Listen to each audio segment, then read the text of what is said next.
It doesn't look like much now, but this building in New Delhi used to be a car showroom. It's among dozens of Indian businesses that have been hurt by a sharp slowdown in the auto sector. Sales have been falling for 9 months. Hundreds of thousands of workers have been laid off, and the industry is calling on the government for support. They say that commercial vehicles are the first indicators of the health of economy. So if commercial vehicles are declining over the last 6 months, then it is a wake-up call for more than anybody else, the government of the day. Other sectors are also under duress, and the Reserve Bank of India's cut interest rates to revive growth. Addressing growth concerns by boosting aggregate demand, especially private investment, assumes the highest priority at this juncture. But the government says that's not enough. New Delhi is facing a $14 billion shortfall in its revenues, so it's strapped for cash. It also needs money to boost government expenditures to make up for a drop in spending by consumers and businesses. On Tuesday, the central bank handed the government $24 billion from its reserves. The funds will help New Delhi bridge the gap in its finances, but it may be costing the central bank its autonomy. Local media are reporting that the previous bank governor Urjit Patel quit in December because he didn't want to hand over the central bank's funds to the government. Deputy Governor Viral Acharya was another critic who sees this as a cash grab. He resigned in July, but not before issuing a stark warning. Governments that do not respect central banks' independence will sooner or later incur the wrath of the financial markets, ignite economic fire, and come to rue the day they undermined an important regulatory institution. Investors seem relieved that the government has more money at its disposal, with the stock market rallying 0.5% on Tuesday.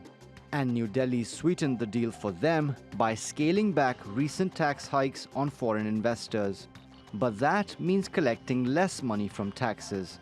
And using up the central bank's reserves for spending could widen the government's deficit even further. Mobin Nasir, TRT World.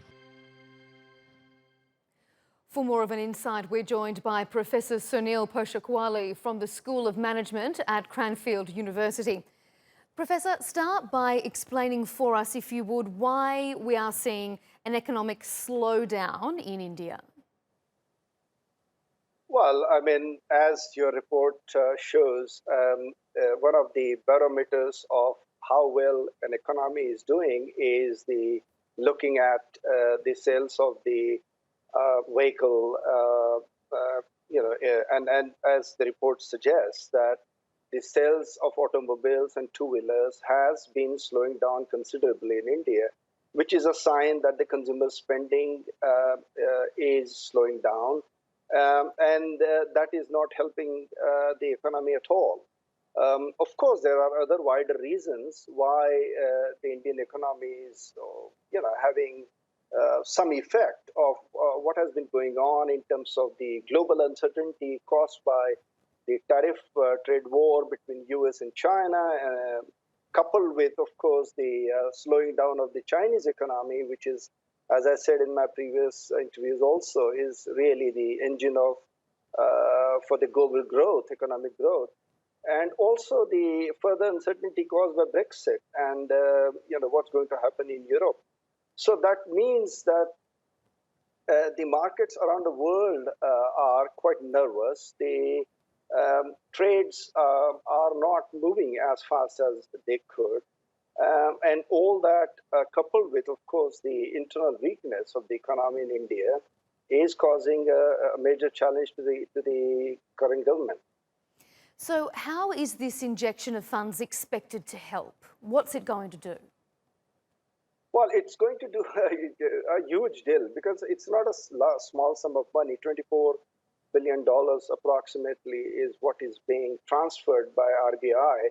Now, I would like to point out three things in this. First of all, the transfer of money has been done under the economic capital framework that has been adopted by the bank together with the Ministry of Finance and Government of India.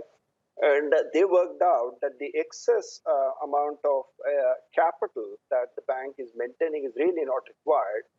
Two, that Reserve Bank of India is considered as one of the most financially resilient banks globally. So as far as the concerns about the future of the bank is concerned, I don't think I think they are exaggerated to a great extent.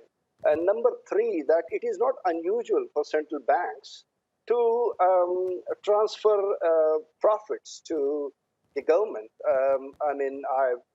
There are reports in the European Central Bank reports which suggest that there were as many as 16 central banks which transferred between 76 and 100% of their profits to the government. And to just give you an interesting example, in 2007, in Australia, despite running losses, the Reserve Bank of Australia had remitted funds to the government to the tune of over 1 billion Australian dollars. So this is not an unusual practice. I think a lot being made out of it, maybe because the windfall gains that the markets had penciled in terms of what they were expecting, the actual windfall gains are much more, and that's why probably there is a little bit of overreaction.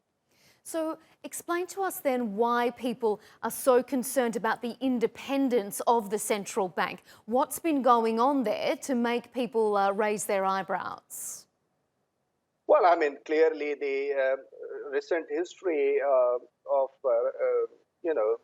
governors leaving the bank or resigning, for that matter, as your report showed, has been, some see it as a sign that there is a lot of government interference.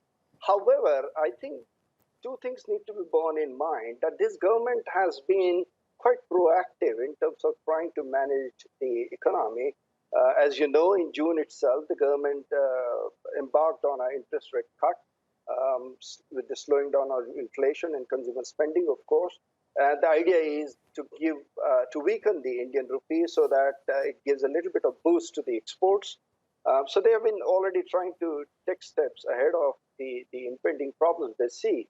The second is that the government is committed to maintaining a very strict fiscal discipline, and their target is to keep the government spending about 3.3% of the GDP and no more than that. And that is why they've been trying to look for funds which were, in one way, were there but not being productively used.